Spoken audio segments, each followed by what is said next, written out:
nothing can really prepare you for like what goes on in your mind at that point in time. You're thinking, I want to die here at the age of 31. I'm not going to get to say bye to any of my family and friends. Welcome to Soul Sessions with me, Emma. It's really lovely to have you here. I was inspired to start this podcast because after years of working in education, traveling, coaching, and just simply listening to people, I realized something. Everyone has a story to tell. And that's what inspired Soul Sessions with Emma. It's a chance to slow down, get beyond the surface, and discover the experiences that have shaped the person sitting in front of me. I hope you enjoy this conversation. And if you do, please don't forget to subscribe, share with somebody, and leave a comment. Enjoy. Today's guest is Kieran Sauboorah. He's a capacity coach, breathwork facilitator, and retreat host who helps high-performing people build internal capacity through nervous system awareness, emotional resilience, and aligned action. Now, I've been lucky enough to know you, Kieran, for a number of years, and we actually trained together in breathwork with Pat Sibley. And what I've always admired about you is how your work has evolved from focusing primarily on physical performance to helping people reconnect with themselves on every level, body, mind, and spirit. Now, a few years ago, Kieran's life changed in an instant when a boulder fell on him, crushing much of his body. And what followed was not only an extraordinary physical recovery, but a complete shift in perspective on life, purpose, masculinity, and what it really means to be alive. Today, we're exploring that journey and the man he was before and the man he became afterwards, and the lessons he's learned along the way. Kieran, welcome to Soul Sessions with Emma. It's Uh, lovely to have you here. yeah, so good to be here. I really enjoyed that introduction as You like that? well. Did I do a good job? You've done a fantastic job. I did time this perfectly, Kieran, because we had been trying to line this a number of times, but I waited until it was really warm. And then you had to show up in a singlet. Now I'm You disappointed knew because exactly what you I was thought doing. you might be shirtless, but look, we'll We'll say do that what we can today. maybe next time. You're very good. If anyone's listening, you need to get on YouTube and watch. So I thought we'd start off with a light question because I had started this way back at the beginning of my Soul Sessions journey, Soul Sparks, and I'm bringing it back today, especially for you. So my question to you, because you have very good taste in music, just like me, and I wanted to know if your life had a soundtrack, what song would you choose Ah, and why? so yeah, I did think about this and I couldn't actually think of any song in particular. Uh, it was like a mixture of the Rocky theme tune because I always feel like I want to be on the go and moving and exploring and adventures and spontaneous. Um, but equally, yeah, there's like a depth to all of it as well. It's not just the chase of something or moving forward. There's like um, like a real sense of me like trying to stay in my truth and be grounded, as well as being able to kind of move. So I don't know what the second song would be, but the Rocky theme tune came up and I was like, oh, I wonder what else would it be. So I might have to come back to the, Yeah. Something that keeps sort of follows you on that journey of overcoming an obstacle of something. yeah, I feel like there's been so many obstacles that have been thrown my way as it must be Yeah. for everyone. Yeah. Yeah, I feel like life is very lighthearted for me at the moment and very Mm. spacious. So yeah, I think for me it's an exciting time as well as a challenging time, which I'm sure we'll get into. Brilliant. Um, Yeah. but yeah, I guess just the theme song itself is like quite fun and Yeah. feels like really motivated. So I'd say probably Mm. that for now. You're definitely the master of motivation. I think that's what I found with you, Kieran. You don't take a day off. I mean, you're constantly on, as far as I can see. I mean, it's certainly with your fitness, anyway. Um, So the other question I had for you before we go into your journey, what's something that people often get completely wrong about you? I guess uh, people really judge you on like your physical look, um, and I guess people sometimes associate like if you look a certain type of way in terms of like you're in shape and you look after yourself, that you don't have kind of much depth to your character. Um, but I've never really felt like someone who, oh, like I look great and, look in the mirror all the time. And, like I've never really been into myself or like been really into my physique and the art craft of like being able to pursue that. And what it really takes in terms of like the discipline and you're learning a lot about yourself in many different processes. Obviously, at the moment, I'm very much in like a process of meeting myself in deeper ways. Yeah. So before it was very much yeah, I guess most people don't realize it started from insecurities anyway, from being bullied when I was younger. Yeah. And that's what kickstarted my health journey. I was an overweight kid um, who got bullied and kind of went through the process of like becoming bully-ish and a brute because it becomes a defense mechanism from Yeah. no one challenging you anymore. And then can kind of control how you look. And it led to like a partial eating. Well, it wasn't, I say partial, but my therapist did say it's an eating disorder, Kieran. So own it as an eating disorder. Yeah. And then, yeah, as I progressed and got older, kind of done therapy and obviously moving into this work, I with different psychotherapists and life coaches and mental performance coaches, you kind of get to know yourself much better. Um, even though I feel like it's a never ending journey of like Yeah. understand who you are at your truth. And I think that always evolves and changes. Yeah.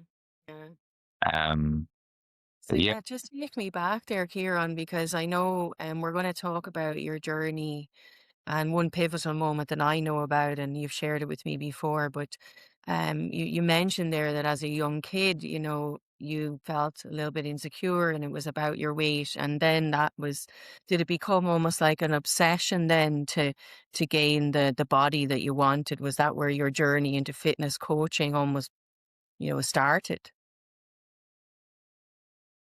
I think obsession became a part of it. Um, but I think more so if I was to really look back and kind of really understand where I was at that point in time, um, just a young boy that needed to prove and who was really insecure.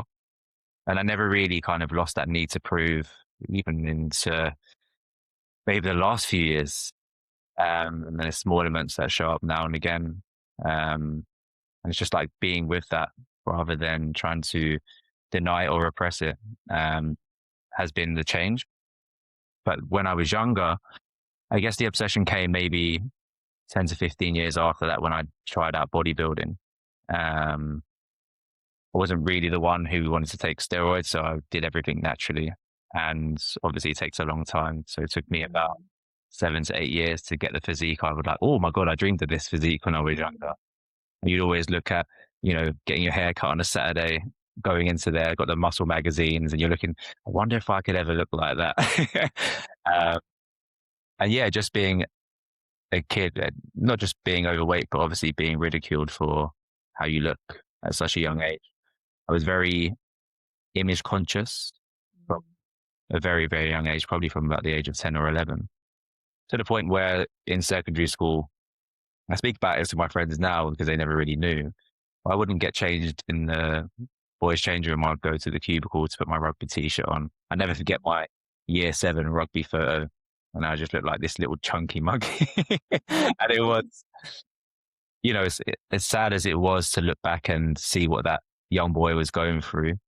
Equally, it led to many of the things that I do now that I'm actually really appreciative of. So, yeah, I guess we all go through these things and processes from such a young age, and we hold trauma, and it plays out in patterns of how we interact with others and the world around us. But equally, when we have the awareness and tend to understand it and action things based upon that understanding, it really does have a huge shift in how we live. Yeah. So that led you then to your passion of training and like helping others train. So as far as I remember, I don't think you went to university, you just straight went in starting your own business, was it? Is that right? And I went to university. Okay. So I left. I nearly quit my A levels after GCSEs, and um, I don't know. Somebody just told me to stay in it, and then going to university, I just developed a whole new perspective of the world. Just that 3 years living away from home, being out of the bubble of North London, different cultures, different people from all over the UK and abroad, having your own independence, learning things of how to manage money, how to cook, and how to time and when to study and not to study. You've not got the burden of like, well, say the burden, the pressure of your parents say, yeah, you need to do this and you need to. So you learn a lot in those 3 years. So I did go to university, and then it was after university where I thought I wanted to be a teacher or a sport development officer, potentially Mm. football coaching on the side. I realized after about a year that it really wasn't for me. And I quit my masters, and I didn't left teaching at the at the door and was football coaching for a while. And then, Yeah. yeah, when I did personal training and the course, and I've never looked back since. Mm. So that business grew quite quickly, was it back then? Because I know you were training quite high profile people. There were some higher profile people like ex football players and stuff, and I guess people in quite wealthy positions. Yeah. That started when I was like 22. So I'd got my personal uh, training certificate. Um, Started at David Lloyd's, and I just remember I picked up clients very, very quickly. I was just really passionate about it. I just, for the first time in my whole life at that age, I just felt at home. Like I wanted to talk about this. I wanted to do these things. I wanted to help people. I was make many mistakes along the way, and you're very young and I guess ignorant to many things in the world. But there was one thing I did know, and I had a real passion for helping people, and especially around like health and fitness at the time. Yeah. Because it's a very popular profession at the moment, isn't it, to become a fitness trainer? And I'm just wondering, I mean, that's something we can come back to, but it seems almost like a saturated market. Very But much. back when you started, was it less so? I still say it was very saturated. There was an interesting stat one of the tutors actually said on the course. He was quite abrupt in his approach of displaying it to us as well. He basically said, um, he asked the question, how many, give me a percentage of what you think of how many personal trainers actually stay in the industry after 1 year. Everyone was giving their answers, and he goes, 93% leave the industry within the first year. And he looked at me and one other guy called Ash, and he goes, Kieran and Ash, you two are going to be personal trainers for a long time. The rest of you, I'm not too sure. So it was very saturated in terms of they were kind of offering it out to people to give people chances in different careers. In terms of what it is now, this now has gone far beyond saturated, and there's a lot of misinformation. You've got the inclusion of AI now. So there's a lot of confusion still. There are still many myths and many things that we can't go too deep into this call, that I'm very passionate about speaking about. But uh, what you find now, especially in most industries, is that people highlight a problem in society, or they at least create one, or maybe think that there is a problem, and then they provide them with the solution and charge them for it. And Right. unfortunately, a lot of the industry play on hormones, or play on menopause, or play on some aspects of some problem in society and offer them the solution. But most of the solutions to health revolve around the same things when it comes to fat loss itself. But fat loss is a very simple topic when you understand it. But when you put a human next to it, it becomes very complex. And Yeah. you're dealing with the individual's needs, not the actual fat loss itself, Yeah. Yeah. helping them understand themselves on deeper levels, their patterns, their behaviors. But most of the industry don't work on that. They just basically hand cookie cutter programs and solutions to people that really need a lot of help. And Yeah. that's the sad part about the industry. And it's probably why I've taken a step back from doing the health side of things and moving into something that I deem more impactful and more rewarding. Yeah, I agree with you there, Kieran. And I think even in my work at the moment as a coach, everything comes back to the emotional um, capacity. And I'm sure when it comes to how we see ourselves, our image, it's not just an one size fits all, pardon the pun. Yeah, Um, it's the analogy I use with my clients is, well, if you take an average person off the road, most people are walking around overwhelmed and stressed already.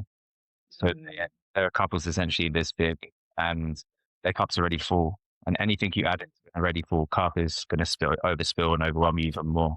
And it's why most people can't do the very basic minimal things of what we would deem as good health or improving habits. So the goal isn't really to add more to an already stressful life. yeah. It's actually teaching people how to be able to hold more. So the stress that they currently hold, they just have more capacity for. So they just create a bigger cup and then start adding more things in. But the problem is most people use motivation, willpower, and grit and determination as a way of starting something, but you're overspilling your cup already, and you might see an initial result, which will give you that bit of motivation again, but it's finite. And just like emotions are finite, there's a beginning, there's an end. And too often you have to understand how these things work. And most people look far beyond that. They just look at the physical nature of what they do on this very surface level. And the problem with the surface level is that people are already holding so much criticism and shame and consistently having this voice in their head that's so extremely loud that they don't need anything else to feel worse than they already feel. They already have that inner critic voice that's extremely loud and they hold their own shame. So when they feel like a failure for not being able to do something, it just adds to the shame. So it's just helping people understand that a little bit more.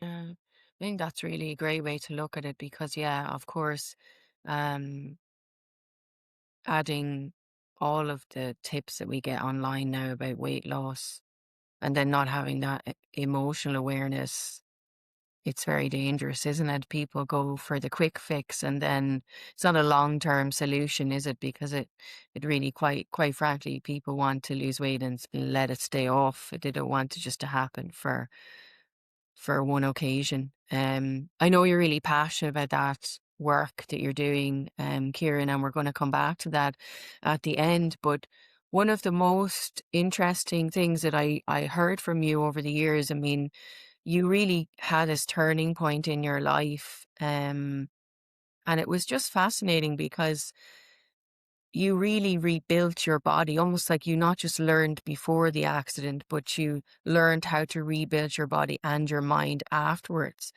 Do you mind if we delve into that a little bit today? I'd love to hear the story again. It sounded like quite a traumatic time in your life and quite unexpected, obviously. It was a bit of a freak accident, Yeah. essentially. I think you were holidaying in Morocco at the time. Yeah. Yeah. Would you mind sharing? Yeah, of course. I won't go the very long-winded one because we could Yeah. for an hour just on the story itself. So Yeah, yeah.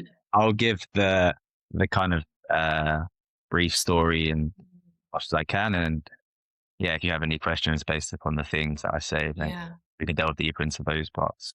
But yeah, it just was a holiday in Morocco. I was meant to go with a friend. He lost his passport, and I ended up going out on my own. Um, I spent 6 days exploring and doing things I wanted to do. I'd already been to the Atlas Mountains in Marrakesh and stayed in the mountains as well. And on the last day, my friend goes, I found my passport. I was like, oh my God. He goes, would you stay another 3, 4 days? I was like, all right, come on in. I'll come out, I'll stay. So I was meant to go home on the Sunday, and my accident was on the Tuesday. I was training for the London Marathon and later on in the year, an Ironman. So I was doing my sessions out there. I just ran I think it was 13 or 14 miles a day before my accident. And then we was going up the Atlas Mountains the next day. So strange series of events, which I can get to another time. But on the Tuesday, it was 14th of February, 2023. So it was Valentine's Day. I joke around and say I made love to a boulder on Valentine's Day. It's a uh, good one. so we was about 4,500 feet up, I believe, in a place called Tubkul, which is quite popular. But that day was snow and ice. So it was really cold up there, maybe like 2 or 3 degrees. And the waterfalls are all frozen over. So it was like extreme cold, and me being me back then, like very kind of like, oh, like, yeah, go hard or go home, and resilient and disciplined, like in a pair of shorts and a hoodie. Um, Stay with my friend. And on the descent, so we've gone up to the last waterfall, and on the way back down, we've seen like a little plunge, like ice cold. You're thinking, gosh, let's just get in there. Let's just strip off, take our clothes off, go get the plunge. And the guide said it was fine to go down. So the guide's gone down. And as I made down my way down the path, my friend is 2 meters behind me, and he actually felt the boulder grating outside of his hand was on the boulder itself. So I'm about 2 meters under him, and he just screamed like his voice like goes through me now, like when I heard him scream. Mm. And I managed to turn like that, and it smacked me here. So underneath my hair, I have a scar, Mm. and it came all the way down to here. So my head literally popped open like a watermelon. Mm. Blood spattered all over the snow. And from what I remember, I was just tumbling and ears ringing, like couldn't really see much, but I was just trying to cushion my fall. So I must have fallen around 20, 25 feet. As I got to the bottom of the path, I see the boulder rolling towards me. So I've like sat up and grabbed it. We're talking like a 250, 300 kilo boulder. So at this point, it's literally squashing the life out of me, and can feel like all my organs being compressed. I'm tensing every muscle in my body. And I'm kind of just like in shock and disbelief. I have all this adrenaline running through me, and I've managed to pull this boulder to my right side to just get off the middle of my body. And they say there's certain levels of strength that you can access when it's life or death. I personally believe in something more spiritual, and that something was helping me up there, because there's no way I was moving that kind of weight from one side to the other. So it took about a minute and a half for my friend and the guide to get the boulder off. Luckily, there was a little rock underneath the inside of my knee that was stopping my leg from snapping backwards completely. But as I moved the boulder to my right, I basically broke my pelvis. So my iliac crest, the fragment come clean off into the side, and the rest of the fragment come through my hip. So it pierced through my actual skin, about a centimeter away from my main artery. So it was extremely dangerous. They managed to get the boulder off. I pulled my leg out. I've laid back, and then I've lost my eyesight completely.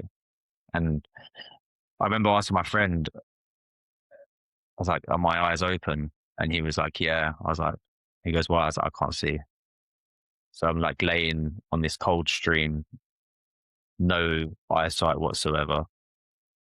And I can't feel anything from my waist down. I can't look at my body. I've obviously got trauma everywhere from like the fall, and like chunks of skin taken out everywhere. Um, and yeah, in that moment, you're thinking, how am I going to get off this mountain? There's no air ambulance in Morocco. So the guide's gone to get help and trying to go down to the local village. And I remember my friend, he held my hand. I just said to him, I literally, we can't do nothing from now. I was like, but I'm just going to sit here. I'm just going to breathe. And I literally was just doing 3 seconds in and 5 seconds out the whole time. And I was just focusing on my breath, and I was just trying not to panic and think about what happened, and just really focus and channel in on just really being able to stay calm. And then let me fast forward a few steps, because there's a lot that happened up there. But basically, I thought I was going to die. And nothing can really prepare you for like what goes on in your mind at that point in time. You're thinking, I want to die here at the age of 31. I'm not going to get to say bye to any of my family and friends. And you have 1,000,001 thoughts that come into your head, and everything just disappears. You don't care about anything apart from the people you don't get to say bye to. And that's all I could think about. Just thinking about people's faces and their laughters and memories, and you're just worry that you're never going to get to say bye. So, God, I haven't got emotional about this in a while. No, I mean, it's so traumatic. Gosh. Um, yeah, so It's okay. Stay with it. yeah, Good. yeah. Something that, yeah. So in that moment, you're like preparing yourself to die, and and asking myself, if I died right now on this mountain, would I be happy? Would I Mhm. feel for the life that I've lived and the challenges that I've had and the person I've been and the good intentions that I've had and never wanted to hurt anyone and just being as good as I could. I was like, I could die a happy man on this mountain right now. And I made peace with dying. And it was the most freeing and weightless feeling I've ever felt. Mhm. And there was just a moment up there when I was actually like, when I actually fully accepted dying. And there's people who are spiritual out there and maybe heard of stories before. I know it sounds like a movie in my words, but the feeling's very different in terms of like the experience I had. I almost like slipped into this feeling of nothingness, like no senses, no nothing, no thoughts, just space. That's the only way I can describe it. There was nothing there with me. There was no, I couldn't even think. It was just this really strange place to be. Yeah. And it must have been like that. I couldn't tell you for how long. And then all of a sudden, I just saw this beam of like just bright white. And all of a sudden, I could think, I was thinking, oh, I'm going somewhere. And I always thought, I've been such a good person in this life. And I've never really wanted to do anyone wrong. And obviously, the things you do when you're younger and stuff like that. But as an adult with more intuition, like I've never had a bad feeling towards anyone and never wanted to hurt anyone. Mm. I was like, I must be going somewhere good. And in that moment when I saw that, it's like someone held a white sheet in front of me, put a light behind it. Yeah. And in that moment, I was like, oh, I'm going. Like felt like I was passing to something else or a light, or who knows where we go, what happens. And then I started seeing the clouds, the shapes of the rocks, the surroundings, the snow, the eyes. And then as I looked down at my friend, it was like someone got like a defibrillator and just went straight into my chest and just everything just came back online. I could feel the pain of my broken pelvis, I feel some weird happening in my stomach. I couldn't really feel anything down my right leg. Just lost all feeling down my right leg. I could just about wiggle my toes, so I knew I wasn't paralyzed. Mm. And he goes, "Can you see?" I was like, "Yeah." I was like, "I can see." And there's something weird in that moment happened. I was just like, "I'm gonna survive this. Don't know how I'm getting up this mountain, but something's gonna happen. I'm gonna survive this." So 2.5 hours later, 8 villagers trekked up with 2 rugs, rope, and a makeshift stretcher. They wrapped me in the 2 rugs. They tied me in the rope, and they literally ran me down the mountain within like an hour and a half. And at the bottom was the ambulance waiting. I could tell how bad my injuries were when they opened up the rugs and they started to take pictures. And everyone's faces, like you seeing all these villagers and all these people gathered over you like a big circle, and they were like looking at my head and looking at my stomach and my shorts that were cream are now red. So God knows what was happening at the time. I was just happy to be in a place where I might be able to make it to a hospital. And craziest thing was that there was a Spanish guy who came up 45 minutes before the villagers. And just where like my body was going into shock from the cold, he had put a sleeping bag over me and put his gloves on me. And he was just on his own randomly in the middle of a mountain where no one was. He literally passed 2 people on the way up there and there was no one else there. This man magically appears 45 minutes before the villagers to put his sleeping bag and gloves on me. Wow. And as he packed up his sleeping bag and gloves as the villagers were trekking down, he literally come down to the guy and said there was another boulder that dropped 5 minutes off. Yeah. He goes, "It literally in the position where I was." He goes, "If another boulder the same size came down and fell in that exact spot." And I was just like, so they get me in the ambulance. We go in to Marrakesh. We'll go into a village hospital first, and the doctor looked at me in this village hospital and was just like, get him to. 8 hours later, roughly, we get to Marrakesh. I've been conscious the whole time. And where I was in the ambulance and I was wrapped in the rug, so I was losing a lot of blood from where the bone had come through my hip. Yeah. So I'd lost so much blood that in intensive care, I had to have 3 blood transfusions.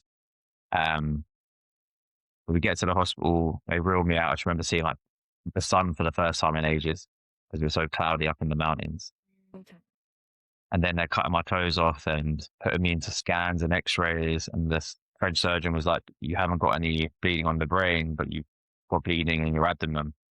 And I was like, "How bad is it?" And his like French accent is like, "Oh, you may not wake up." Look, you have to check. We don't know. And he like the language barrier was like, I just had enough at that point. It was just so much pain. It was probably about 10 hours in after that point. So yeah, they reeled me in. They do the surgeries and I had 3 surgeons on me at the same time. They one for had my testicles split open where the boulder was pressurized in that area, had skin ripped off all my private parts, all my body, chunks and chunks of skin taken out. The main, obviously, life-saving surgery was they managed to stop the bleeding through to the organs. They Yeah. said if it came an hour later, it would have been quite severe. So, and then the bleeding that was coming out from my hip, I'd obviously lost a lot of my hemoglobin, almost was at 0. Um, so that's where the 3 blood transfusions came. I had stitches on my hip, my stomach, my testicles, my head, and my back of my knee. I had a ruptured ACL, damaged meniscus, damaged cartilage. My right quadrilateral had nerve damage, but that one fortunately came back. Where the boulder compressed me into the rocks behind, I've permanently got nerve damage to the top part of my right glute and my coccyx area, so I have no feeling still to this day, uh, which obviously causes its own complications. Um, but I walked out of hospital crutches. Well, I wheeled out on a wheelchair. I was there for 2 weeks. Um, the worst thing about the hospital was the bandage changes. I had so much raw flesh all over my body, and they were amazing. Mm. Looked after me so well, despite not understanding a word that they're saying. And obviously, there's no windows in the intensive care there, so it was like very, like the first week was like so suffocating and just riddled with pain, like a vegetable. Couldn't move off the bed, could barely sit up to eat anything. So I barely ate for a week. I lost 2.5 stone. Um, and then after a week, they moved me up to a ward, and I just feel myself getting a little bit better.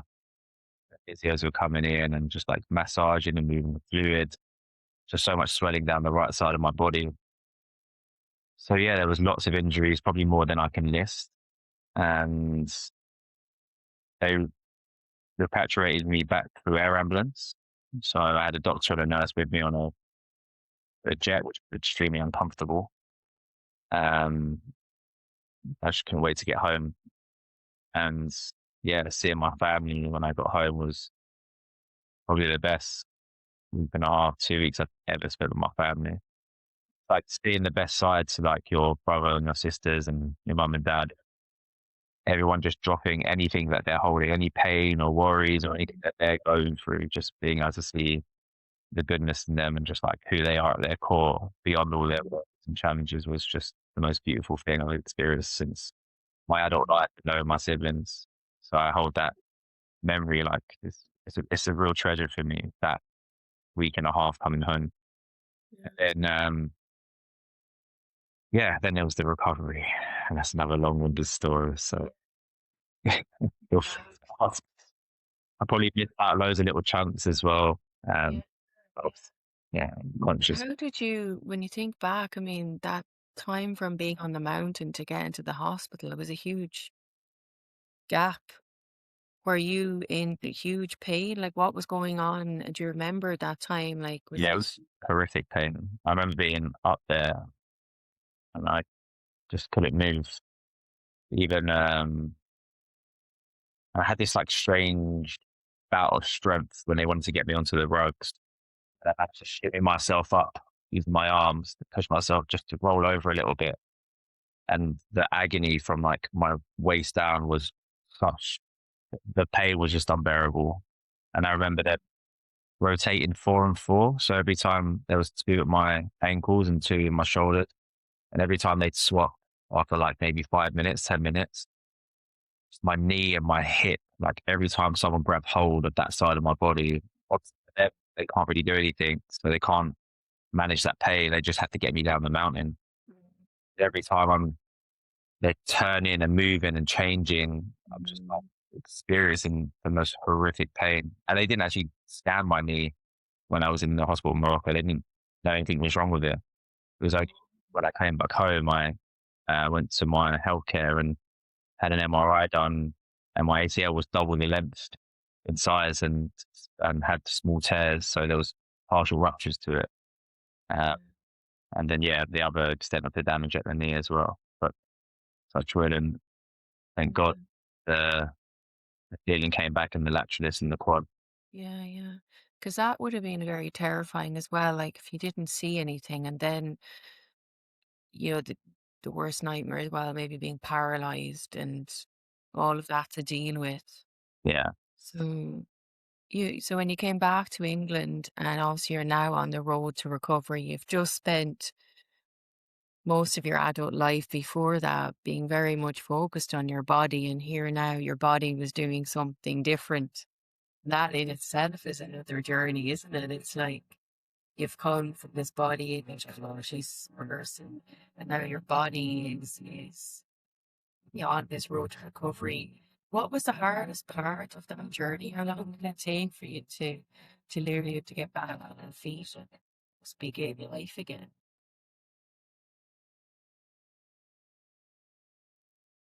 I look back at that Kieran at 31, and I think, what a strong and resilient man.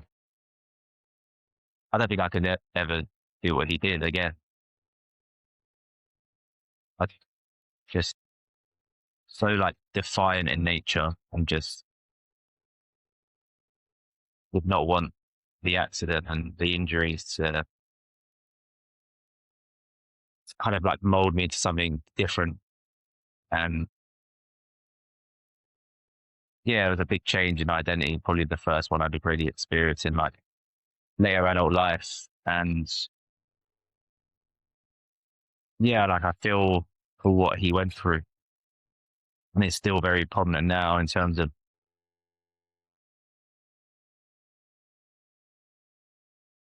like, it's such a long road, isn't it? When you think about it, in terms of, and there's an expectation from like people around me. They know as Kieran, like he'll come back from it. And there's also like a real loneliness to it because people already had the expectation that I was going to overcome it. And I guess for me at 31, still having very much a need to prove, just prove to others, but I think being proved to myself that I could come back from that. Like, I'm really proud that I did, but I also think that I didn't give myself enough praise and acknowledgement at the time just because of being in it. And I guess not really having that awareness. And yeah, it was a really tough recovery because you're trying to manage such a change in your body, not knowing that, like I didn't realize 3 years later, I still don't have any nerves or feelings in my lower back and my right side of my glute. And it's like just like a hole when you put your hand in there. And I've learned to like just be with that and yeah, kind of accept it for what it is and appreciate how much the body does and what it does. Because the body's always working for us, no matter whether we work against it or not. We see it time and time again of people in day-to-day life and the abuse we give our bodies sometimes, not just in like alcohol or drugs or the lack of movement, but equally the amount of stress that we hold that the body doesn't really want to hold. Um, and what we can do mentally when we ruminate on things that are in our past or worrying about negative connotations to the future. Our body's not being being on the same page essentially because obviously it doesn't know the difference between what's happening now or what's happening. Um, so it was, yeah, it was a painful process, but I think back and think, wow, like look what I don't want to use the word overcome because I feel like it still very much lives in me. And look how far I've come in terms of, yeah, it's difficult to find the words for it.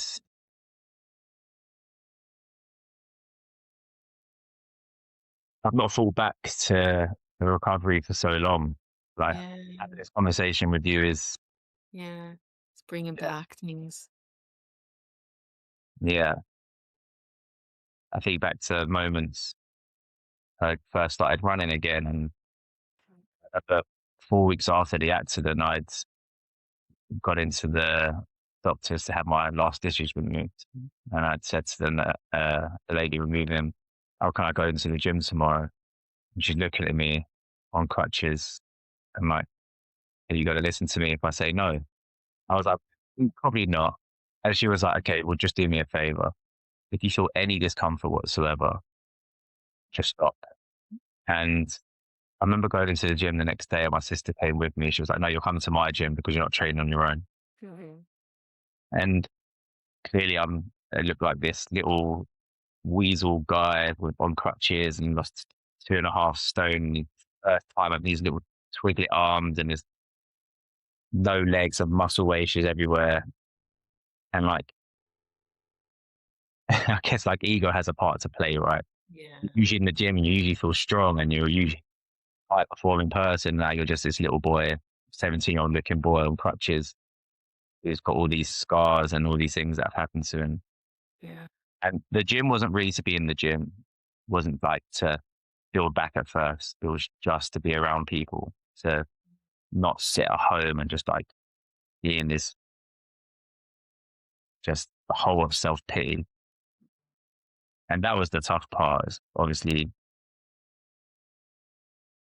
I guess the only way I can explain is you think about things like, what if I was gone now? Like, what if I wasn't here? Like, I wouldn't be having this conversation with you. People would have forgotten about me and got on with their lives. And the only time they would think about me is on my birthday or at Christmas. And even like speaking about my accident, like people see it as a thing of the past, but it's not the past. It's very much within my system still. Yeah. So like what you go through near death, you can never really gift that to someone. It's not something that they're really going to be able to comprehend or fully understand or fully feel. But equally, it's been a gift to me and something I'm extremely grateful for and amongst its challenges. So it's my words can go so many ways when I speak about my accent. Yeah. Really like struggle Yeah. to like, I think yeah. I think what strikes me there as well, Kieran, is the strength that it took for you to overcome that. And as you said, you didn't overcome it, you're still dealing with it today. But I'm wondering, we as we know, because we know each other a while now, and it's really led you down this really important path of deeply looking at your purpose. And when you look back at that time in your life, what lesson do you think it was trying to teach you at that time? Or it is still teaching you, I suppose. it was like someone just put a stop sign in front of me. I guess I was like so driven and like really wanted to be externally successful, financially successful, always chasing things, always had that get up and go, always wanted to give my best. And it just really taught me to soften mostly. Um, like if people speak about presence and consciousness, like it's going out of fashion these days. But it really taught me how to be in a moment and not take the moment for granted. And just learning to be with myself more, I guess, the chase of things externally and to look successful on the outside actually makes you more disconnected from yourself than anything else. Mm. And, I look around me these days and I see so much identity is built upon things that people think they should chase, and it's what we've been conditioned or how we've been conditioned to live through our culture and upbringing, social media, and the typical highlight reels that we see. There's so much comparison that goes around and so much chase that people are more disconnected than ever to themselves. And if you aren't truly connected to yourself, you're not really truly connected to anyone else. And I think my accident was the starting process of me really taking that journey inwards. And it's been a real long 3 years, and it's a roller coaster, and it's been beautiful, and it's been challenging, and it's been moments where I'm so high, and there's been moments where I'm extremely low. And Yeah. just learning to be with what is and what's there is the toughest part. But I think we try and escape the moment so much these days, Mm. and people don't want to feel what's present or what's underneath. It's why people struggle to sit still. It's because they have to face what's underneath when they do. And the moment they do, they want to escape the moment. They want to pour more into work. They want to scroll on their phones more, watch the next Netflix series. They want to go to the gym more, start a new hobby, meet their friends for a coffee more. And all of these things on the surface aren't inherently bad, and they're not necessarily harmful. Maybe the phone scrolling and the Netflix and Netflix less in the years. But all of those things are just a way to numb and distract yourself from what's really present. And Yeah. the more and more that we struggle to be with the emotions that sit beneath the surface, the more and more we're going to feel disconnected to ourselves and life in itself as well. Yeah. And I think in a way, they often say in order for you to change, some people need a huge moment to change them. I mean, my goodness, whatever it is out there, like some higher power, it's like, yeah, let's give Kieran a massive boulder. One of the biggest multiple. I Let's mean, say his life so much. and they were like, "We'll make it cool," because like his story then when he asked to share it, like I mean, he had to push this big boulder off him. I mean, it is almost like a Rocky movie, to be honest with you, Kieran. So like, you got a cool story there. It's funny you say that. That's probably one of the challenges is like where I probably had like a fear of judgment from others, and which is still present, but something I'm with a lot more now. And I really used to care what people think and how they perceive me, and you cling to an identity, you cling to a way of living based upon how you've shown people you are. Yeah. So you constantly wear this mask and you constantly show up irrespective of how it makes you feel because you think it's the right thing to do. Even with my accident, I was almost scared of like oversharing the story, like in case people got bored or, oh, look at this guy, he's just clinging to this. And in reality, when I sit back and think about it now, it's something I really should have stayed and shared more. It's been such a life changing and altering moment. That's really pinnacle in how I live. And equally, like I enjoy life so much more now. And I have less at this current state. And I'm enjoying less and enjoying space. I'm enjoying not pushing.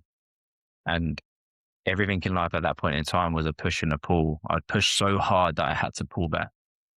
Whereas now, like, of course, there is still an element of pressure in the body and system to say, oh, you should be doing this and you should be doing more and you should be doing that and should be chasing these things and should have more money. But at the moment, I'm like leaning into what I want, and want energy in the body is so different to should energy. Should really feels like pressure, whereas like, no, I want this space. Like I worked 13 years of my life, literally working so hard. Like, why should I have to wait to retirement to have time off or to give myself a year or to give myself a moment of like, I can just work 10 hours a week right now and be really happy with that. And it's only when the other voice kicks in, like the inner critic and the ego saying like, you could be having more, doing more, does that way of feeling and want gets challenged. Yeah. And it's just being able to stay grounded in that and just ask Yeah. myself, what really is my truth in this moment?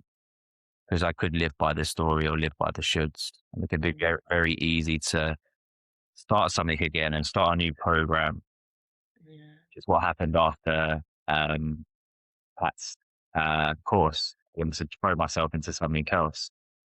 And then, a series of events happens again. And here we are, like I'm in a moment where I don't really want to push. Yeah. Yeah. Yeah. And of course, we know each other through doing the breath work. And I do feel very privileged because, you were one of my case studies a few times, you poor thing. Um, It was but amazing. it might be one of yours, I don't know. But no, honestly, just on a very serious note, like it is such a privilege as well when you get to know people on a very deep level. And as you said at the beginning, how people judge somebody, and we have the privilege then of getting to know them on a deeper level. And you are such a kind and caring man, and I know that you've done a lot of soul searching, and you have a lot to teach other men about how to be. And I think what you've shared there today, um probably because of your accident, you're able to come to that conclusion too, which is a blessing in many ways. But if you were to, and I know it's something you spoke about before, but sharing to other men your age, because how old are you now? 34. 34. Like, is there anything you've been able to teach other men your age about life because of perhaps they may be still stuck in that old way of thinking that, material things are what makes you happy? Because I know a lot of young men are being sold that dream now, isn't it, about money and the cars and the women and all of that? Like, what has been your experience of that? Well, firstly, thank you for your kind words. Mm. I appreciate it. It means a lot. Yeah, I guess I've worked with a lot of men in the past. Obviously, the work I'm doing now, you really get to see another side of someone, more of someone in their truth rather than their mask. Yeah. I think as men, we're really good at wearing the mask. There's many occasions I could think about throughout life where you behave in a certain way, you say certain things, and you often think, why did I say that? And it's just the culture of being able to fit into what you perceive as a norm. Yeah. And masculine sharp is like boisterous or, going to get the girls or going to get the money and looking this way and being funny. And when you when you can recognize that beyond the mask of everyone is just someone screaming to be seen and understood in their truth and to be held in that. And not many men feel safe to do so. I'm pretty sure it's the same for females as well. We feel very unsafe to be able to display the parts of ourselves because, as you know from shadow work, the parts of ourselves that we just denied and we just hid away and we repressed. And you end up becoming your own oppressor, which is the sad part. You have all these parts of you and all this magic and gifts within, but people tell you what to say, how to dress, the things that you should do, the things that you should aim for, what success is. And all of a sudden, all these magic and gifts that you had access to are no longer things you can access. I always remember Pat's analogy with the castle and the 50 rooms. And I think that was Yeah. the best way to approach it. I think I'll probably butcher it, but You used one, I think, you actually started your own analogy, which was, I don't know if you have to copyright now, Pat, but I saw that you had a post there recently, the analogy of changing the furniture, not the floor plan. yeah, yeah, yeah. Is Pat going to get rights to that now? I love that one. That's my one. He can still have the castle, but I don't know where he got that one from there. I think that Uh, it must have been Carl Jung or someone. I can't remember what it was or who he said, but it was the best way of explaining it, saying that you're born into this castle. yeah. And my way of remembering it was that you have access to 50 rooms. And when you go down one corridor, someone's like, no, don't go down there. No, don't go in that door. No, come this way. And all of a sudden you end up in this 2-bed apartment. Yeah. So what you had access to before. And all you see is what you tend to see day to day in this box. but there's still that little door to the right hand side where you can step back through and do something different. But the way we're conditioned and the way we live our lives is to fit into that box and to fit into society. And in reality, when we go against the grain and we do something different, we're heavily judged for it. But people only judge us based upon their own map of the world and their own insecurities. And it plays out a lot in masculinity and men. A lot. I see it. I was working with a young guy in his 20s, and you can see that there is just something inside of him that's edging out and it wants to come out. But then there's so much fear behind the judgment of others or being seen, to be sensitive or to show emotion, that they keep displaying this character or persona that's ended up being a personality trait, that's ended up becoming an identity. And all of it is just down to the avoidance of the initial emotion. The way I explained it to one of my clients was, at the core of everything, you have the emotion. Above the emotion, you have the feeling. So above fear would be anxiety or scarcity or inadequacy, worthlessness. Above anger would be frustration, resentment, or hatred. Above disgust would be like indifferent, disapproving, disappointment. Above sadness would be like feelings of loneliness or even things like boredom. And then above the feelings, you have the story that creates the feeling itself. So this happened to me, so I feel this. Or when this happens, this is how I feel. And really, it all boils down to the resistance of the core thing, which is the emotion that people don't want to feel. And above the story comes the action and behavior. We act in a way that basically replicates how we feel. And if you do that for long enough, you then create that behavior. And that behavior is instilled in. You do that for long enough and you create a character and you wear the mask. And if you do that for long enough, you've got a personality trait. You do that for long enough, you've got an identity. And then all of a sudden, to get back to the root cause of what it was that was evoking a certain emotion that you kept resisting, you have to peel back the layers of the onion to get back to it. And what I see with him is he's so hell-bent and scared of letting go of this identity, much like I was, that you resist it so badly because people see you for me being the health coach or the performance guy or doing this or doing that. And as soon as you show what's true, like people are going to unfollow you. People aren't going to see you for what you've always shown them. People are going to talk about you. They're going to judge you because you've always displayed something else. Yeah.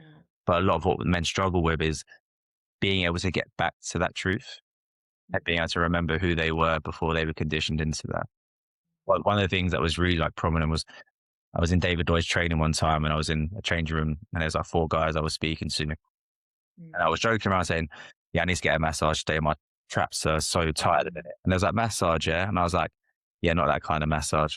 and I was like, I said, I'd never pay anyone to do that.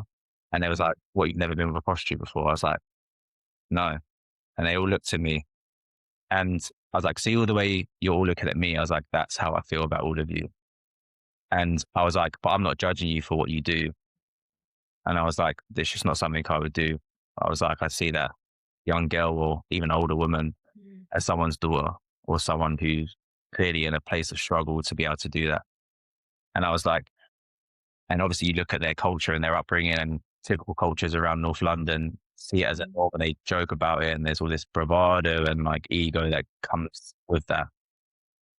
But that was probably the first time where I was actually able to like stay in my truth and say what was true for me, irrespective of how they was going to judge me. But it's so normal for them. It's so normal for them to say that, and like to look at me and like make like really cool for not doing that.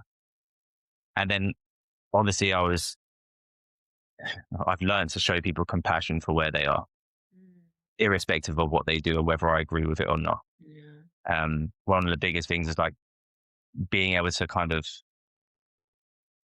disagree with someone and stay in connection with them. Yeah. As I explained to like one of my friends, like we're not going to agree on everything, but we can disagree and stay in connection. But most people never do that these days. If you have a disagreement with someone, you lose connection. And we don't have to have that. And then I look at that with all the kind of men that I've worked with. And there's ways that they do things in business. And, I've worked with people who are millionaires and people who are very wealthy and well off. And they have more addictive behaviors and ways of doing things than anyone that I know.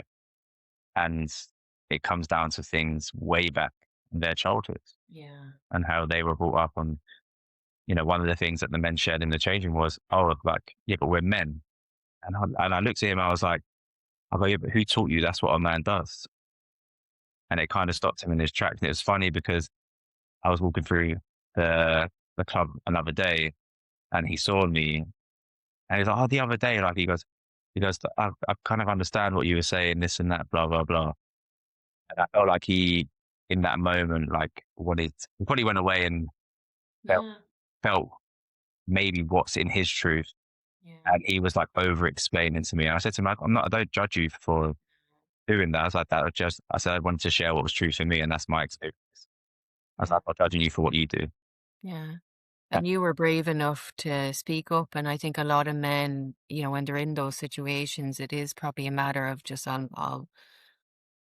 I'll do what they're doing, especially locker room talk, I suppose, isn't it? let me, And it's almost like I'm a real man if I'm speaking about women like that. But it takes men like yourself and other men to kind of say, hey, wait a minute now, that's actually not a good idea. Um, I guess men really struggle with speaking with depth. There was another incident, I say incident, there was another occasion where I was with a group of guys. I won't give away where and what I was doing because of yeah, who it was. I'll send it to them now. Right? They'll never speak to you again. I Right? doubt they're listening to my podcast, in all fairness. I mean, overshare it. Never know. Yeah. But I was basically speaking about things that I enjoy speaking about. So Mm, now and again, you could tell they was uncomfortable with certain topics, whether I'm speaking about emotional, like work I do, or like mm, I'm asking questions that they're not usually used to being asked. yeah. Um, and one of them was like, "Oh, he's talking about sad stuff again." And before this would really trigger me because like Yeah. comments like that, like if I go back to younger Kieran, it's like being bullied, it's like being outcasted and feeling isolated. It makes it feel really small, and like I can quickly acknowledge what part of me is triggered in those moments and like just be with that part and not let the trigger, like you're not doing it to get the trigger to disappear or the emotion to disappear, but just to be with that and not react to it. And then I sat there for like maybe like 20 seconds and I basically turned around and said to him, like, what part of a conversation with death makes it sad? And it kind of made him think. And because it wasn't a reaction from me, I just was like, oh, like, let me try and understand where he's saying that from so I can understand why he's even saying that to me.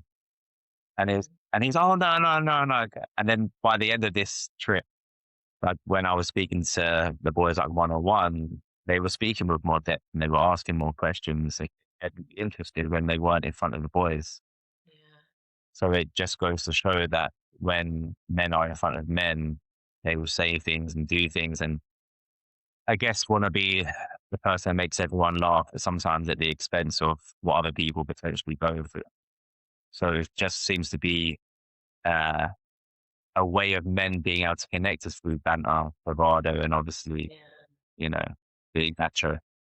And in all fairness, I would imagine, unfortunately with the statistics nowadays, quite a lot of young men grow up without a dad around. So, and even if they do, maybe that dad, is his generation hasn't really been aware of deep feelings. So it is a learning something in progress, hopefully, but it is difficult when you don't have a male role model in your life. And I suppose you can be a male role model as you get older. I mean, you could be that for them now in your friendship group. Yeah. Fortunately, I have really good friends in my close circle. This was a trip not with them. Just something on that as well, like in terms of like male role models. Like my dad is very much a man who shows his love through his actions and not through his emotions. So the first time my dad hugged me since I was a child was in Morocco in the hospital when he flew out to see me. And like I don't leave my dad these days without a hug.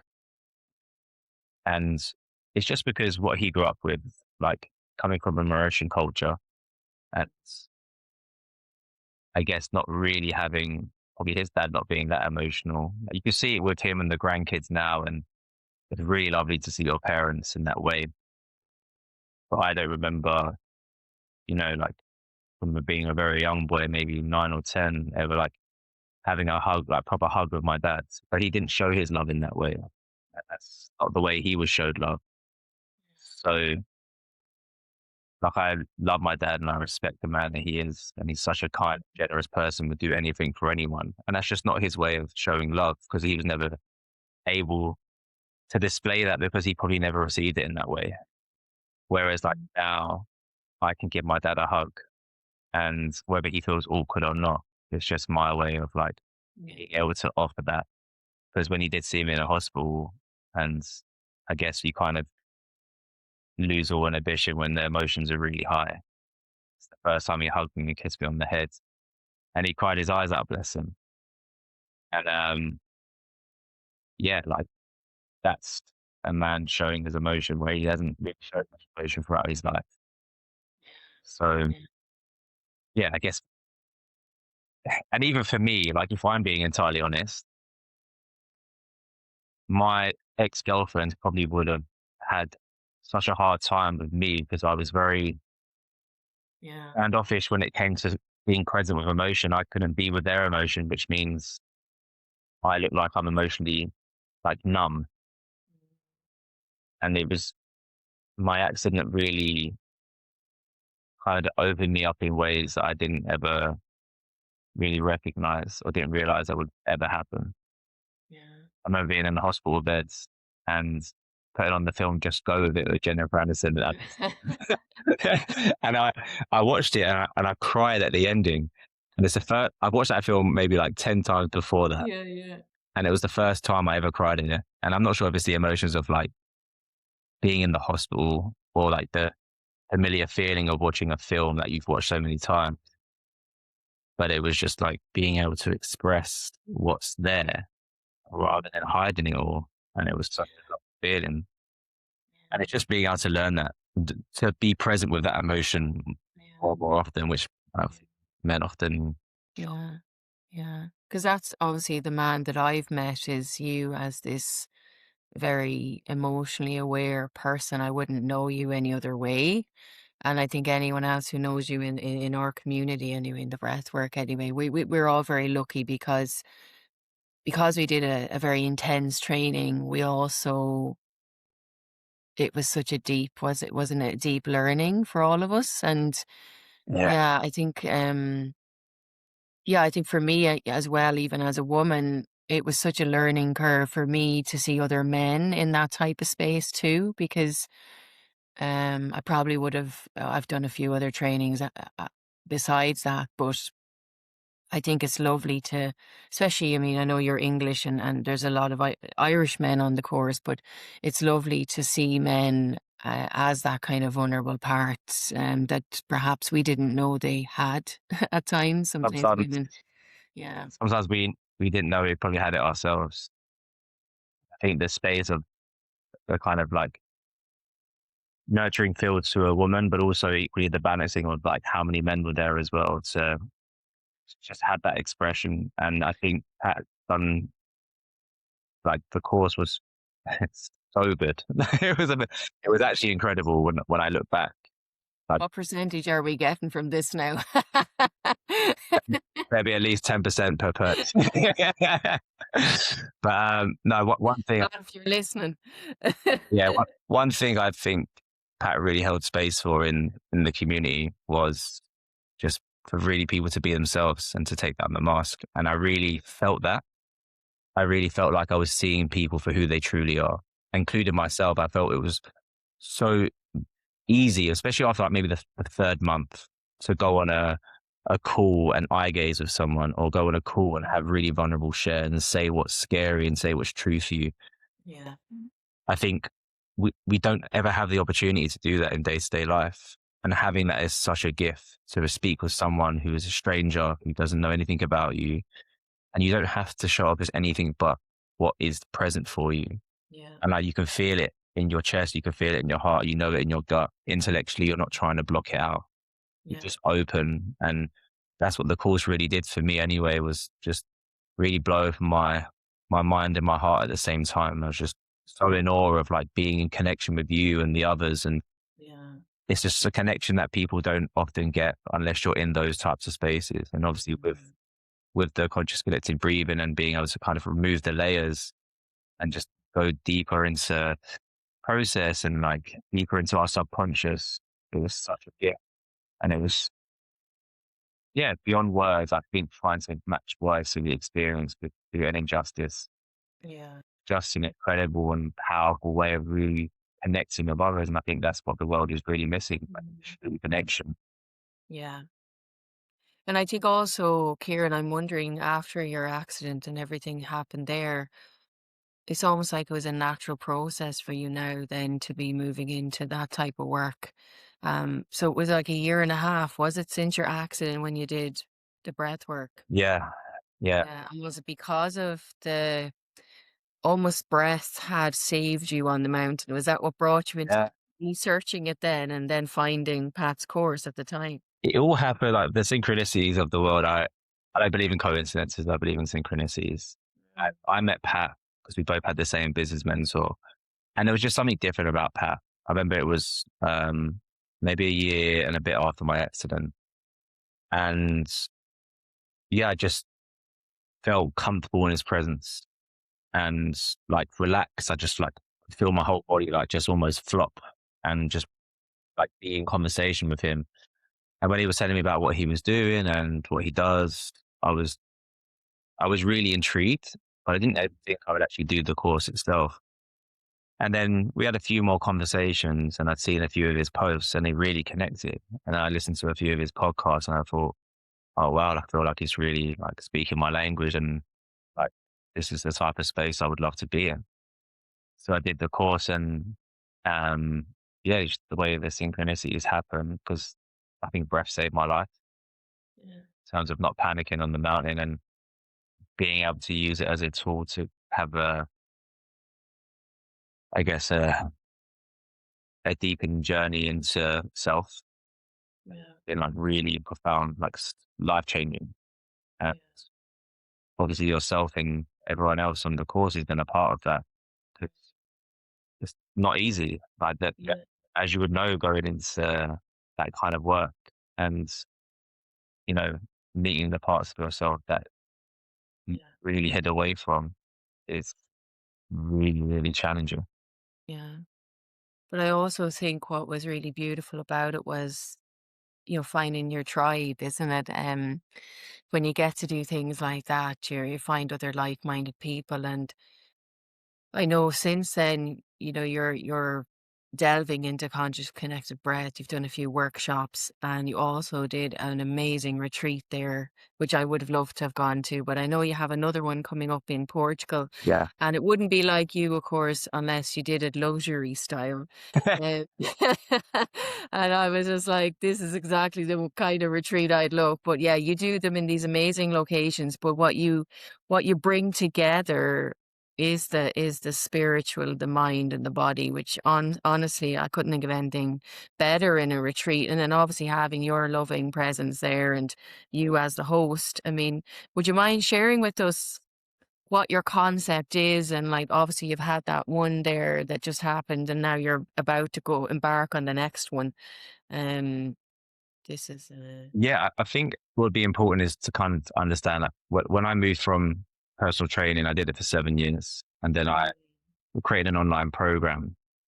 And the evolution of online programs shifted and changes with more knowledge and working with mental performance coaches and then performance coaches and life coaches. So my ideology and I guess my own growth in certain aspects of life, when that shifted and changed, the program often evolved as well. And then it became like almost like a curriculum by the end of it. It had like 6 modules and was helping people work through it. And obviously people come in and they want a physical transformation, but that's what you sell on the surface. Is Yeah. people buy from you, they obviously want to trust you. And what I was doing inside the program was far more than whatever anyone anticipated on the surface of it. Um, you know, I really delved into kind of gut health before my accident. I love talk about neurological function and the brain. I love understanding the nervous system. I love understanding emotions. And I guess it's just been a step by step process as I've gone along. After my accident, I developed the last part of the program twice. And it kind of moved into life as a whole and health as a whole, and more of a holistic approach to being able to transform and perform to a better degree, both mentally and physically. And then it was really successful and always paid handsomely, always amazing results. Um, Done some amazing events. So I was used to events anyway. Mountain treks, gearing up people for their first high rocks, their first 5Ks, 10Ks, half marathons, marathons. Yeah, you name it. Tough Budders, different peaks in the UK. We had some amazing times and some of the best experiences I've probably ever had in life, seeing people go from where they were to achieving what they're achieving, and also seeing it in real time, like being able to live like and breathe it with them on the targets or in the particular races. And I loved it. I loved the connection. And that's what the program was really about by the end of it, was just the connection you would have with others. And then doing the breathwork course and the shift in my own identity, like I decided a while after that I was going to close down that program, which I've been running for nearly 7 years. And it was so challenging and difficult as you're detaching from this identity of like, oh, like Kieran, the health coach, he's run a successful program, been doing this. And people must have thought I've been going through some life crisis. Yeah. It's actually the most happiest I've ever been. Like, Yeah, yeah. not the pressure to build or do something, or like the need to prove. And the last retreat, I barely made any money on it, but I just absolutely bloody loved it. Like every moment of it. And yeah, it was luxury. And yes, like I cared so much about the experience of what they was going to get from it. That was the main thing for me. And I think this is the kind of era I'm moving into in my life, is being able to create spaces and places for people to come to, not only just about connection, but being and feeling a part of something that they've never really felt before. Uh, that's nothing to do with how they physically look, or nothing to do with like being someone that you're not, like displaying this character. Just a place to come to, drop the mask, be yourself, and just explore the depths of what's really there, rather than trying to continuously show up as this person who drains the life out of you every day, because you're not that person. And that's why people are so disconnected. So the spaces in the workshop itself, and yeah, it's been it's been amazing, like, to watch it unfold and to see the changes in people, and then get them to question aspects of their life and what they're about and what they do and their patterns and their behaviors. And there's always a theme and a way that I approach it. I don't just do the breathwork side of things. There's always a specific intro, some partner work, maybe a different kind of breathwork first, always moves into conscious connected living by the end. But the way I like to approach the work is like someone being fully grounded before they do anything. And can they be and meet the parts of themselves that feels really embarrassed or holding shame? And, you know, most people would never eye gaze before. So if they come into a workshop and they're about to eye gaze with a stranger, you can see the shoulders lifting, the jaws clenching, the resistance in their body. And it's just guiding people through that, and just getting them to understand that in every aspect of life, whether you're walking into a job interview and your palms are sweaty and your whole body is tensing up and your body heat's going really high, just to be able to meet those parts of you without escaping it. Like the ice spark on the retreat, it wasn't to learn resilience or discipline. It was actually just to not escape the moment. When the nervous system is like panicking and wants to fight or flight, when they get out of there, it's just to learn to feel that discomfort.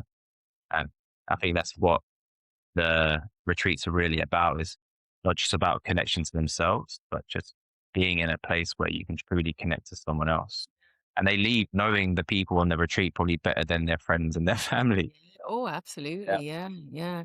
And also what I would imagine, Kieran, is, yeah, within that discomfort, there's a lot of confidence that comes from learning that you can get through that. I think that's one of the things that I think when you do the work, as they say, it's called work for a reason because yeah, it's not easy. Not many people want to do it, and many people get to a certain point and then give up and they don't keep going. But when you keep going with something, whether it's a physical, emotional, whatever it is, on the other side of that is true freedom, really, isn't it? And I think that's what you're feeling. It's probably what I'm feeling as well in some points in my life. Um, that you're able to get over, you're able to get through that. And it's very much a confidence booster. I have a lot of admiration for you and your philosophy because I do want to follow along a similar path myself. Um, but moving forward into your future, Kieran, and where you see your business going and what your offerings are, then what can people expect to find from you? And if they do want to look into your program and what you're offering, where will they find you? Yeah, at the moment, I'm very much in a place where I'm not really outwardly looking for business, Mm, um, and whatever comes, comes. yeah, I am working with a lot of people, I guess, in high pressure roles at the moment. Um, okay. so quite a few people in the corporate field. One of my clients is Felissa. Um, One of my clients works for a big company. So I think the work itself, one to one, is what I'm really enjoying because it's so different Mm, now. Obviously, I had the workshops and the retreats and the corporate side of things. But yeah, the one to one work is kind of where my heart is at the minute. And that's what I want to mm, kind of pour more into. Um, mm, yeah, it just there seems to be a way that I'm working at the moment that's really impactful. mm. Sometimes I come off a call and I just think, how did I do that? Or how did that happen? Yeah, Um, but I guess, look, I've been a part of enough courses and learnings and gained a lot of knowledge and be very grounded in conversations. And yeah, sometimes when people are sitting across from you and you can, um, I guess, give them feelings of safety and yeah. really allow them to be themselves. Just before this, I was on a call with a client who wasn't really allowing her sadness. Mm, And we literally did too many exercises. So I would ask her how she felt or what feeling was most present. And she goes, I don't know. And I was basically asked her if you had to guess, what would it be? And she's like, I guess it's sadness. And you kind of see like like passing off and blocking it out. Um, and then she got her to close down her eyes and just like did a small breath and basically said, all that sadness in the body, where would it be? And she kind of just said here. And then she just cried her eyes out. As soon as she acknowledged how it felt somatically and intellectually wasn't blocking it, the tears came. And then we explored further and where it was coming from, the kind of story she was attached to. mm. But yeah, it moved in ways that don't get in kind of day to day conversations. Very deep work, isn't it? Yeah, I think a lot of what we struggle with is just being able to truly feel what's present. Mm, We often don't want to feel our own shame or embarrassment, so we mask it very well. At least I know I do. And when you can truly feel what's there in terms of the emotion itself, I feel like when people suppress emotion, it comes out in unhealthy ways. So suppressed anger comes out in being snappy or impatient or passive aggressive comments. Uh, yeah. you know, anger often when it's expressed that way, or you have big arguments, moves into sadness, but then you don't want to feel the sadness, so you end up suppressing sadness and feeling lonely and feeling isolated. Um, Most people don't want to feel their fear, so that feeling of like not being enough or Mm. being inadequate, having low self worth, honestly trying to get away from these kind of emotions, rather Absolutely. Yeah. than feeling what's present. And when you can stay with them and learn to be with it rather than in them, so not being in the emotion, but being with the emotion. Saying the triggers, a lot of people when the exercise I did today was like being in the trigger or being with the trigger. Mm. When you're in the trigger, I gave the analogy of like being in a bubble. And I said, the part of you that was triggered, imagine your younger self sitting in the bubble and all the words and criticisms and the shame that you hold and the embarrassment are all written on the walls of the bubble, and they're just loud.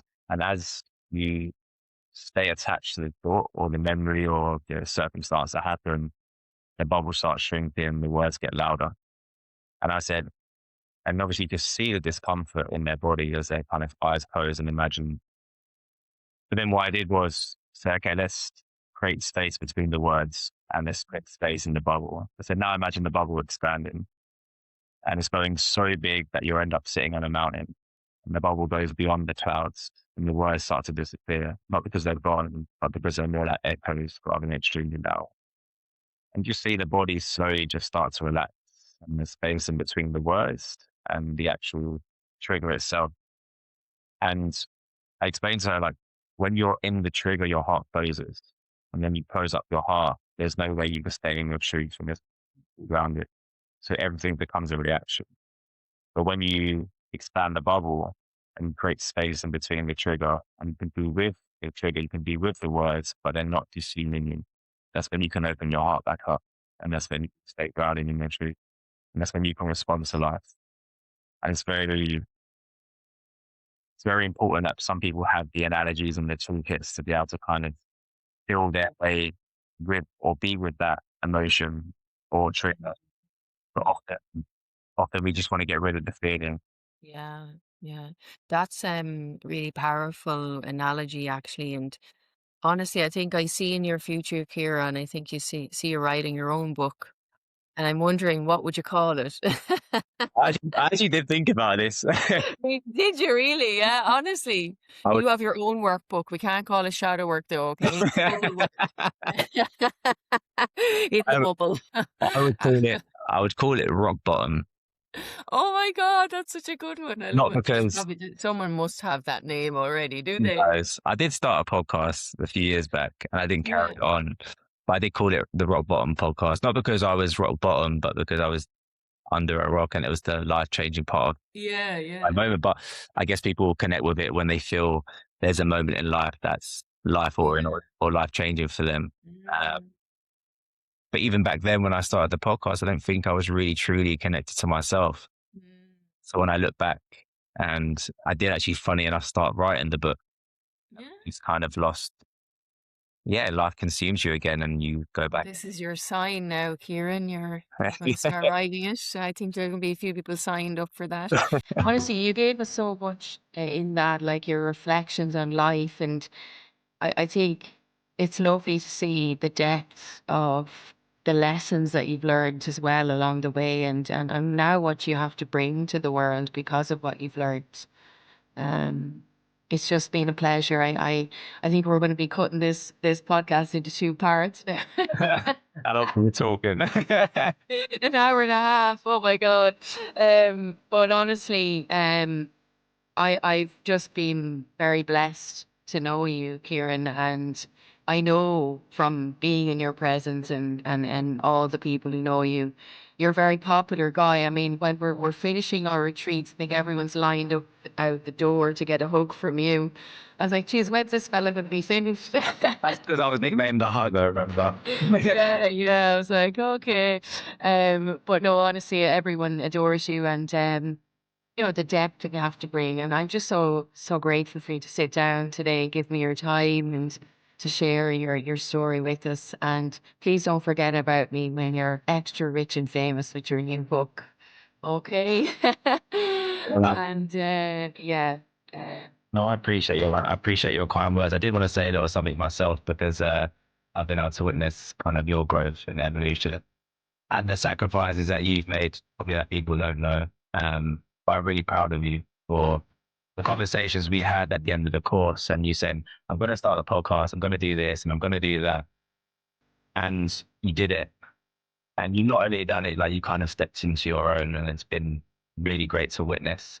And I've been watching on the sidelines and seeing that, like, when people say you can literally start over and do anything, you've basically been a source of inspiration, even for me, because I'm technically going down a completely different path and seeing you kind of take it under your wing. And I know it's come with its challenges, and I know it still has. But I hope you continue to pursue it and continue doing what you do, because you're really good at it. And it's great to see. Oh, thanks. I'll give you the money later. Sorry, that's actually something I have to stop doing because I had a chat with a friend. I'm very self-deprecating humor as well. But no, no, it's a blessing, and I'll be catching up with you again, and we do another hour and a half. But so if I was coaching you there, I'd be like, Emma, just take the compliment and say thank you. Yeah, With thank you. an open heart. Yeah, honestly, yeah, no, I appreciate it. Thank you so much. Well, you go and enjoy the rest of the day. I know we're lucky to have the sunshine, aren't we? Must be sweltering in London at the moment. Sometimes unbearable, can't sleep at night. It's different, isn't it, when you don't have air conditioning? I find, because I have lived in warm countries, but yeah, when you're not built for the air conditioning, it's just, oh my God, how do we survive? I think I've been sweating here for the last half an hour. Yeah, Moved. yeah. So yeah, I know. Okay, well, have a lovely evening, and honestly, again, thank you for your presence, and yeah, take care. I appreciate you. Thank you, Emma.